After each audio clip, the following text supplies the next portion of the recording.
Hello' friends, যিহেতু season পৰিছে গতিকে ছিজনৰ আচাৰ বনাবই লাগিব ছিজনত, নহয়নে?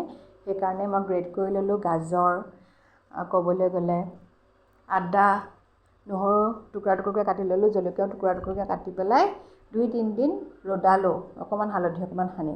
তাৰ পাছতে গোটেইখিনি একেলগে মিক্স কৰি লৈছোঁ। আন্দাজমতে নিমখ, ভিনেগাৰ, ভজা মছলাৰ ভিতৰত মই পাঁচফোৰণখিনি অকণমান মই ভাজি ল'লোঁ। তাৰপিছতে মই গুড়ি কৰি ল'লোঁ আৰু বেলেগকৈ অকণমান জিৰা গুড়িও দি দিছোঁ, অকণমান জালুকৰ গুড়ি দি দিছোঁ। গোটেইখিনি একেলগে মিক্স কৰি ল'লোঁ। মিক্স কৰাৰ পাছত এটা বটলত ভৰাই থ'ম আৰু পকা মিঠাতেল এনেকৈ দি দিম। কেঁচা মিঠাতেল নিদিওঁ, পকা মিঠাতেল দিলে এটা গোন্ধটোৱে বেলেগ হয়। আৰু এসপ্তাহ 10 দিনৰ পাছত আপোনালোকে ৰুটি চব্জিৰ লগত এনজয় কৰিব পাৰিব, নহ'লে পৰঠা আৰু বিশেষকৈ পৰঠাৰ লগত এনজয় কৰিব পাৰিব। এতিয়া মই চিচা বটল এটাত এনেকৈ ভৰাই থৈ দিছোঁ, ৰ'দালেই ৰেডি হৈ যাব।